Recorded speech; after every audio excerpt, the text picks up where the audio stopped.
కాకా వెంకటస్వామి అంజయ్య పీజీఆర్ స్ఫూర్తితో పనిచేయాలని ఎమ్మెల్యే నవీన్ యాదవ్కు సూచించారు TJS chief professor Kodandaram. Hyderabad అభివృద్ధికి కొత్త తరం నాయకత్వం అవసరం ఉందన్నారు. జూబ్లీహిల్స్ ఉప ఎన్నికల్లో ఎమ్మెల్యేగా గెలిచిన నవీన్ యాదవ్ నాంపల్లిలోని టీజేఎస్ కార్యాలయంలో కోదండరాంను కలిశారు.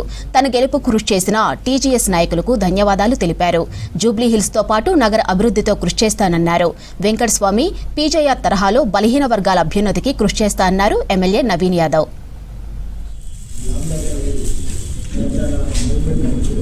హైదరాబాద్ నుంచి ఒక కొత్త తరం నాయకత్వం ఎదుగుదలకు ఇది సంకేతం. ఇట్లాంటి నాయకత్వం రావాల్సిన అవసరం ఉంది.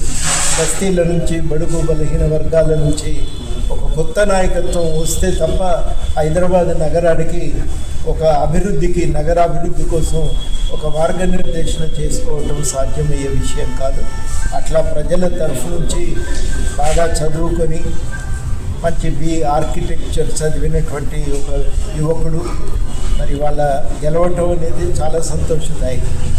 ఎప్పుడో వెనకడికి అంజయ్ గారు, ఆ తర్వాత వెంకటస్వామి గారు, అదేవిధంగా పీజేఆర్ గారు, అట్లాంటి ఒక వర్గము ఇవాళ మళ్ళీ అదే ఒరవడిని కొనసాగించడానికి ఒక కొత్త సంప్రదాయానికి తెరలేపడానికి ఇది అవకాశాన్ని కలిగిస్తుందని నేను నమ్ముతూ నగరాభివృద్ధి కోసం తప్పకుండా వారి సహకారంతో మేము కూడా ఇంకా చొరవ తీసుకొని పనిచేస్తామని, ఇది చాలా రకంగా పని కొనసాగించడానికి కావలసినంత ఉత్సాహాన్ని ఇచ్చిందని చెప్పి భావిస్తూ బీసీ సామాజిక వర్గం నుండి వచ్చినటువంటి నన్ను గెలిపించుకోవడానికి భవిష్యత్తు తరానికి ఒక మంచి నాయకత్వం ప్రోత్సహించాలనే ఉద్దేశంతో పెద్దలు కోదండరాం గారు మంచి కష్టపడడం అందరూ చాలా సంతోషపరిచినటువంటి విషయం.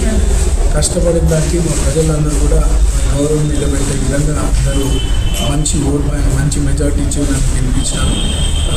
అందుకు పార్టీ పెద్దలందరూ కూడా కోదండరాం సార్ని, నర్సయ్య గారిని, కమిటీ సభ్యులకు మరోసారి ధన్యవాదాలు తెలియజేస్తాం. పెద్దల మీరందరి ఆశీస్సులు, మీ అందరి సలహాలు, సూచనలతో అవన్నీ కూడా పాటిస్తూ ప్రజలకు దగ్గర ఉంటూ ప్రజా సమస్యలను కూడా పరిష్కరిస్తూ వాళ్ళకన్నా గొప్ప పేరు సంపాదించుకునే విధంగా నేను కష్టపడతానని చెప్పి